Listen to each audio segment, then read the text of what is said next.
As teachers, we often find ourselves wondering why children don't always remember the things we have taught. We wanted to find out why, and more importantly, what we could do about it.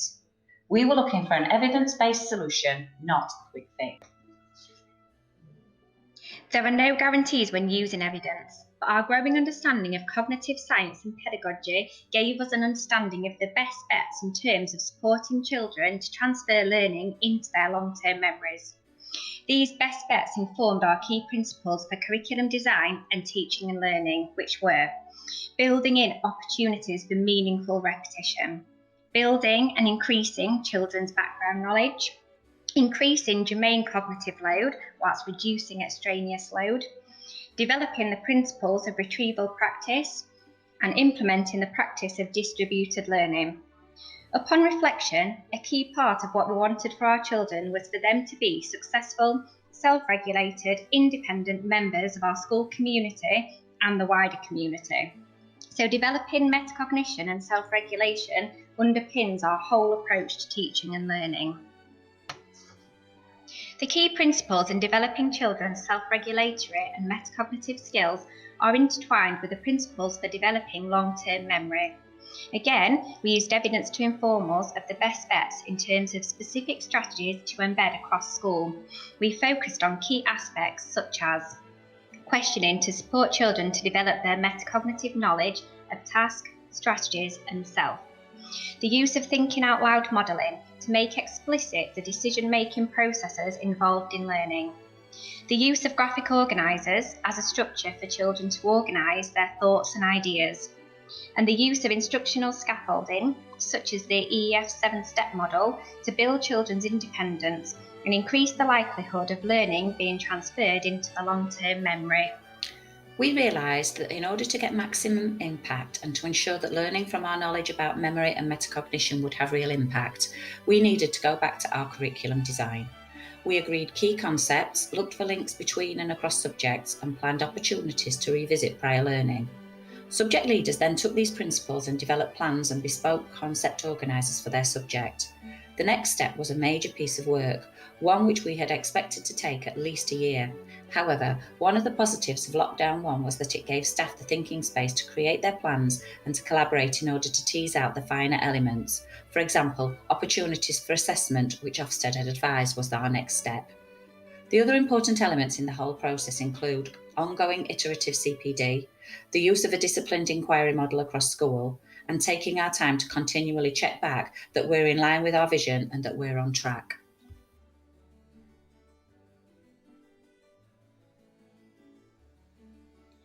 As humanities leader in school, it became evident that the learning from cognitive science and metacognition needed to be embedded across my subject area. In order to do this, we started by thinking about what we wanted our children to know and achieve within our humanities curriculum.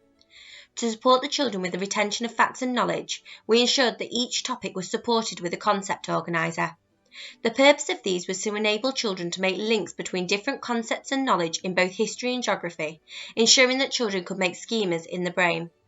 Each concept organiser was created by teachers and have a list of vocabulary that the children revisit and recap in all topics.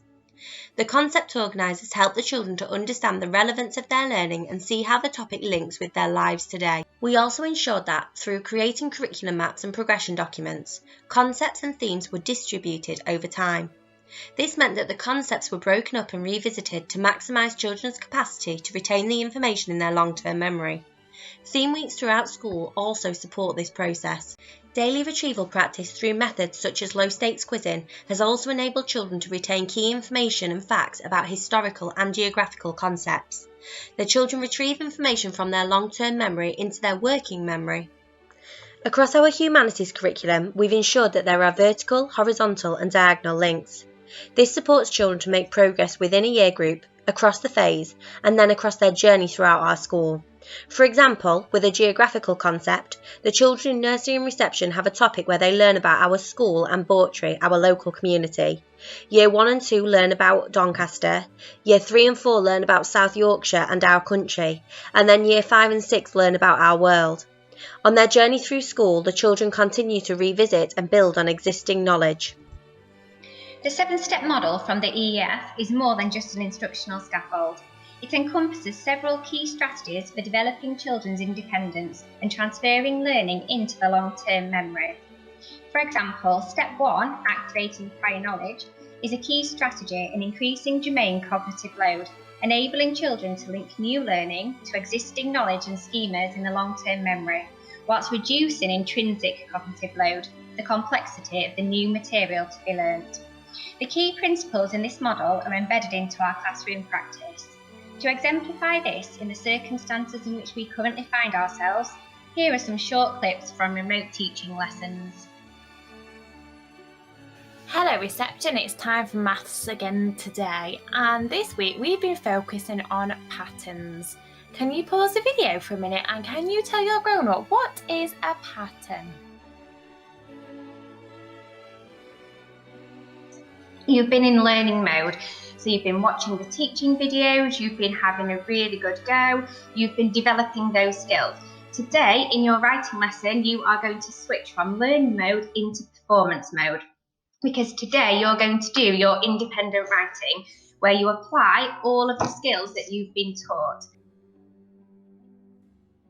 Okay, so this is the bear, bear.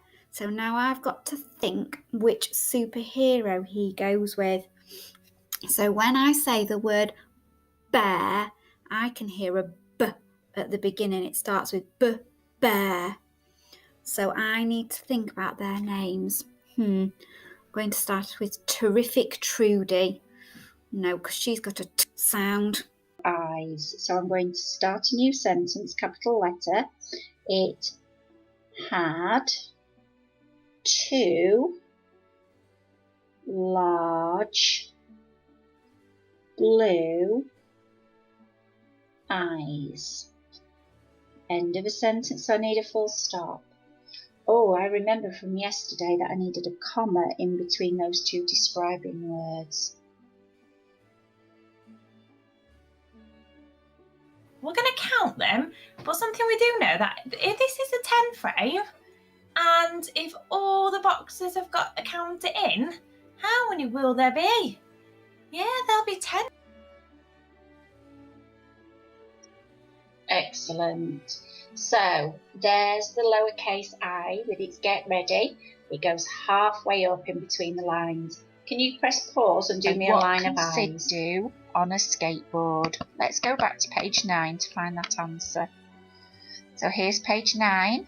Have a look on page 9. What can he do? So you need to take those ones off your 5 frame and start with the new number, which is 1, 2, 3. You're going to add on 1 more and see how many you've got. You can choose how you would like to do this today. So similarly to yesterday's lesson, you can choose to use one of the graphic organisers that are attached onto this assignment.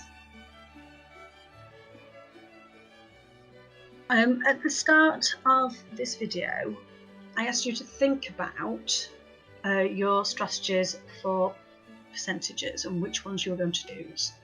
Think about the strategy that you used. Was it the most effective strategy?